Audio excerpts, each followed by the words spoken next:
I'm Bob Ross, and for the next 13 weeks, I'll be your host as we experience the joy of painting. This is a fantastic method of painting where we use a wet-on-wet technique. And before I go far into the show, I'd like to take a few minutes and make a dedication.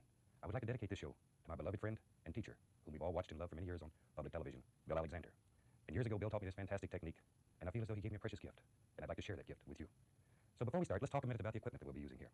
We're using a stretch canvas rather than a canvas board. The canvas board will absorb your underpaint very rapidly and become dry.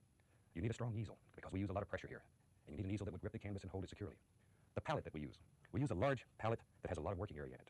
And I'm going to go over each of the colors that we use here, and they'll be flashed across the screen, so if you need to write them down, you can pick them up off the screen as I talk about them. So here we go. Let's start right up here with titanium white, phthalo green, phthalo blue, Prussian blue, burnt umber, Van Dyke brown, alizarin crimson, sap green, cad yellow, yellow ochre, Indian yellow, and permanent red. Now these 12 colors we'll use every week, so if you want to have your palette ready, these are the colors that we'll use. Also, each week we'll run the colors across the screen, so in case you didn't get all these, you can pick them up the next time. Like traditional palette knives, it's very firm, it's very big, so we can do almighty things very rapidly here. So let's do it. Let's paint an almighty picture right here. I'm going to start by dipping the brush into a little bit of magic white. Now, this makes the canvas wet, it makes it slick, it allows the paint to blend in here. You actually blend the painting on the canvas. So all we do here is cover the entire canvas with a thin layer of the magic white. All right. Probably the biggest mistake made when you first start is applying too much magic white. All we want is just a nice, thin, even coat. And when you're using large brushes, this only takes a couple of minutes, so no problem. Here we go. Look at there, already we're almost complete. There. Okay, now just work it back and forth and up and down, get a nice even distribution of color. Okay, we've just about got this canvas covered with the magic white. Now, another big problem that we run into continually is washing the brushes. Now, I'm going to wash the brush, and we wash it with odorless paint thinner. And I strongly suggest that you use odorless, or you'll run everybody in the house out in the yard. You'll be there by yourself. Now, we shake the brush into a box, and then beat the bristles dry. Now, if you do this at home, this is a quick way to redecorate your living room in a second, so be careful. Learn how to contain this. Alrighty, let's do a simple little picture today. It'll just give you an idea of how this fantastic technique works. So I'm going to start here with a little bit of Prussian blue, and we pull a small amount of paint out and beat it into the bristles. Really work this paint into the bristles. You're looking for a nice even distribution of color throughout the bristles. And we'll start right up here at the top, and we just make little X's, little crisscross pattern. Come all the way across the top. There we go. Now your brush is picking up the magic white, and automatically the sky is going to get lighter in value as it works toward the horizon. There. See how easy that was? Okay. And very gently, we'll just blend this out. Now, it's very easy to make a sky darker, but it's a son of a gun to make it lighter. If you want to make it a little darker, all you do is add a little more blue, a little more blue. This stuff is really strong. And go right back through the same procedure. You can darken the sky very easily. All right. Now, another thing that seems to give us a lot of problems is almighty clouds. So let's spend a second here and make us a cloud. And here we use the fan brush. And I'm going to take the fan brush and load it full of titanium white paint. Load it full. A lot of paint in the bristles. Okay, now, we'll go up here and decide where we want a happy little cloud to float around. And you touch the canvas and just make little tiny circles. Just work it, work it, work it. Do it rapidly. Push hard and get away from it. Don't keep working the same area. All you'll have is a big cotton ball up in the sky. Okay, maybe we'll put another little cloud right over here. Just to show you how to make these little clouds. Okay, now, with a large brush, we want to very gently blend this out on the bottom down here, but without touching the top at all. So very gently, just the bottom. Just blend it a little bit. Little tiny circles. There we go. Now over here, we'll blend this one a little. Now we'll fluff it, and we're just going to gently lift upward. And don't worry if you get some of these little things up in the sky. Okay, now very gently, we'll hypnotize that. There we go. These are very simple, very basic little clouds, and very easy to do. Now, if you brush your heads like you just did here, and you get hair on you, just take a corner of your brush and lift it off. Don't spend all day trying to pick it off. You'll have fingerprints all over your painting. Just use a corner of your brush. All right. Let's now make an almighty mountain. Everybody likes mountains, no matter if you live in Florida or Alaska. Mountains are still pretty. I'm going to take a little bit of the Prussian blue, some Van Dyke brown, and a little touch of crimson. Very little crimson. And we'll mix that up real good. Now, all you need to do here is push this almighty knife right into the canvas. Just push. You're really pushing the paint right into the fabric. There. And all we're looking for is just a basic outline for this mountain. You may have noticed by now, we use no patterns, we do no sketching. We let this flow right out of our heart onto the canvas. There. Now, with a large brush, I'm just going to pull this down. One thing about mountains when you're painting them, they should always be more distinct at the top than they are at the bottom. Because at the bottom of the mountain, we have mist, and now we have pollution. All these things diffuse and break up light and create the mist at the bottom of the mountain. So once again, we allow the magic white to mix with the paint, and this happens automatically. We don't have to worry about it or think about it. Let it happen. All right. Let's put some snow on this almighty mountain. We'll use a little of the titanium white, and we're going to start right up here on this peak. Just let this paint flow right down the mountain. You want the paint to break like this, so it creates all the little rocks and stones and highlights and shadows in your mountain. There. Now, light's going to strike right along this peak also. And maybe just a little touch back in here. Now let's build some shadows, and we'll just use a little bit of Prussian blue and white. Maybe a touch more. There we go. Now the shadows will run in the opposite direction. We'll start here, and just let the shadows run right across like this. There comes a shadow. Okay, we'll put one back here, and we decided this peak is behind the mountain. So all we do is take this shadow and bring it right through, and automatically you just push the mountain around. On this canvas, you're the creator. Anything that you want, you can build here. This is your world. Your dreams come real here. All right, there. Now, maybe we'll add just a couple more little peaks in here. Maybe there's a happy little peak right here. We'll put the highlight in first, and then we give him private little shadow right there. But this is a very basic, simple little mountain. And as the series progresses, we'll do some that are a little more complicated if this is too easy for you. There we go. Okay. Now, as we had talked about earlier, we always want it to be more distinct on the top than it is on the bottom. So, using the large brush here, I'm going to very gently tap the bottom of the mountain. I'm tapping. All I want to do is diffuse. I don't want to destroy it. There we go. Always following the angles. Now, very gently, lift upward using the brush flat. Look at that. Look at that mist. See, I knew you could do it. All right. I think it's time we had some fun now. Let's get over here into the sap green and just load this brush full of paint. Just put a lot of paint into the brush. Just really work it into the bristles. And we're going to go right along here and touch and push. Just push. Just like so. Now, this is where you need the almighty easel because you're really pushing hard here. You're pushing the paint right into the fabric. Okay, there we go. Just push it in. This is just straight sap green. And you're bending the bristles. Most important that you bend the bristles. There. Okay. Now I'm going to go into just a tiny bit of Prussian blue. And we'll darken the front here. As things get closer to you in the landscape, they should get darker in value. All right. You know, while I'm doing that, one of the most interesting things that we see as we run across the country teaching this fantastic method is people continually say, I can't draw a straight line. I don't have the talent, Bob, to do what you're doing. That's baloney. Talent is a pursued interest. In other words, anything that you're willing to practice, you can do. And this is no exception.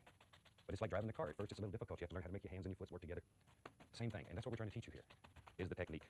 Once you have the technique down, all you need is a dream in your heart and a desire to put it on canvas. Okay. Now, let's go back here in the background a little bit. And we'll mix up some blue. This is Prussian blue, brown, Van Dyke brown in about equal parts, and sap green. All three of these are in about equal parts. And it should look very dark. It should look black on your palette. Okay. Now with the fan brush here, let's make some little evergreens back here in front of this almighty mountain. And there's many, many ways to make them, and we'll try to show you a bunch of ways during this series. Okay, we load the fan brush full of paint and decide where you want your tree to be. You touch the canvas, turn the brush sideways, and just begin building a tree, back and forth. Isn't that easy? Look at there. And trees get lonely too. They need little friends, so we'll give him a friend right here. There. And you know, sometimes you don't want to have a bunch of distinct trees. You just want indications of trees. So watch right here. This is the way to make indications. All we're doing is touching, just touching. And this looks like little trees when the painting's finished. They're way back in the background. And maybe over here. Just drop these in. This is such a free style of painting. There. And maybe there's some here that are a little closer. And we'll just drop them in. Let them just fall right off your fan brush. There we go. There we go. Okay, we'll put a little more dark in here. You need dark in order to show light, so here I'm just applying a little dark color. Now, another golden rule that you need to remember here. A thin paint will stick to thick paint. So I'm adding just a touch of magic white on my brush here to go through this thicker paint. And this will make it a little bit thinner so it'll stick on top of the thick paint. This is why we're able to paint wet on wet. Okay, now let's put some happy little things happening back in here. Just some little bushes and stuff. Here they come, down the hill. Just let them progress. There we go. There, look at all them little rascals. Okay, with a knife here, I'm just using a point. I'll scratch a few little trunks here and there. See, already it looks like we have a multitude of trees and stuff back here. Okay, now let's move a little forward in the painting. And I'm going to come right about here. There we go. And we'll drop a bigger tree in here. There he goes. There he is. There. These little trees live in your fan brush and you have to scare them out sometime. There. See, I knew you could do it. Just let that come right on down. We got some trees on the other side over here too. Let's put an almighty tree right here. We're having such a lot of fun doing these trees. We might as well just keep doing them.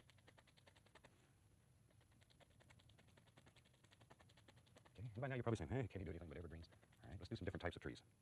And we'll take a 1-inch brush and load some of the same color on it here. And let's put in some leafy trees. There we go. Just push them right off your brush. Bend the bristles. Most important that you bend the bristles. So you get all the actions that happen there. And maybe over here, nice little tree. There. There we go. Now, let's put a little trunk in here. I'll use a little bit of burnt umber. And let's just lay some happy little trunks. Okay, and little evergreen trees, just here and there. There we go. And we get a trunk in this big old tree over here.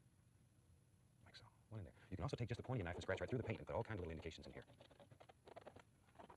All right. A little more of the thin paint to thin this down. And we'll put some happy little highlights on there. Maybe we'll say this looks like fall, so let's use some bright colors here. And they show up good on your set at home. Look at that son of a gun. Okay, now. There we go. All right, now. Down the bottom down here, you need some nice little bushes that are happening. One thing to be very careful of, don't kill all your dark areas. If you kill them, your painting becomes very flat. There we go. And maybe there's a happy little bush right here. And a big old one here, big tree here. All right. And a little something underneath here, just to give it a little more depth. There we go. Now, we'll cut a few more little sticks and twigs here and there. And this helps create depth in the painting. It shows different planes, and the more planes you can show, the deeper the painting will be. So we'll just cut a few of them in here. You know, it's interesting. I was doing this painting one time at a mall, and I had a man come along, and he says, you know, I've been to that location.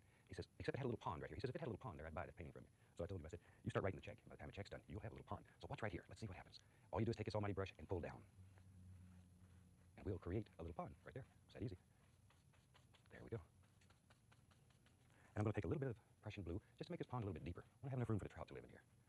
Just a little bit deeper. This is one thing that's so fantastic about this style of painting. Right in midstream, you can change your mind. You can completely change a painting in just a second. And here I'm just pulling across to make it look like water. Isn't that something? Now we'll take just a tiny bit of the magic white, and we'll put a little water line in here.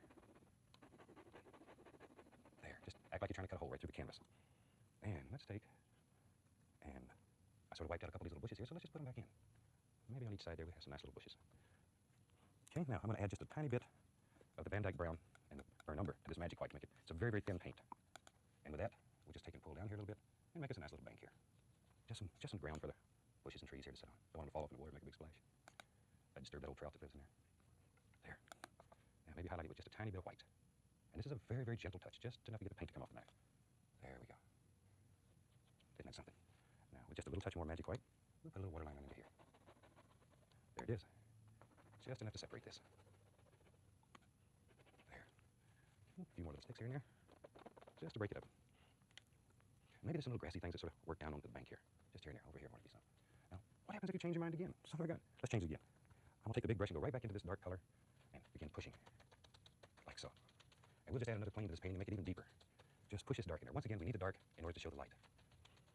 Okay, now we got our dark in there. Now we can highlight it. A little more of the thin white here so we can thin this down and it sticks nice and easy. We'll use a little yellow ochre mixed with a little cad yellow and mix it on your brush. That way you get a multitude of things that happen. Maybe a little bit of permanent red. Let's put, ooh, there's a little fireball. That's a nice one. And right on down through like so. And just let these flow with the lay of the land. And put all kind of little, look at all those little grassy things. There they go. Just as easy. Okay, now we'll just cut a few little sticks here and there. There we are. And you know, one of the hardest things to do when you're painting is to know when in the world to stop. It's such a temptation just to add one more stick or one more tree. And there comes a time when you have to stop or you piddle it to death. So I think we're going to stop on that one. Show you how to sign a painting. This is something that gives people a lot of trouble. And I'm going to dip, this is a number 2 script liner. And I'm going to dip it into a little bit of thin oil. And then use the liner brush and make the paint so it's like water. Very, very thin. And then it'll flow right on top of there. And turn this brush, twist it. That brings it to a nice, firm, sharp point. Okay? Now, let's sign it right here. And all we do is touch and just let this paint flow right off this little liner brush. There we go. And luckily I have a very simple name. It's easy to spell. It only takes a second to sign a painting. Now next week, I hope you have your canvas on your easel and you're all ready to go with us. And we'll be doing a white canvas next week. During the series, we're going to do numerous different things. There'll be several paintings that we do on a black canvas. There'll be some that you won't believe. But next week, have a white canvas ready. You have the colors, and we'll be looking for you here. And until then, from all of us here, we'd like to wish each and every one of you happy painting and God bless.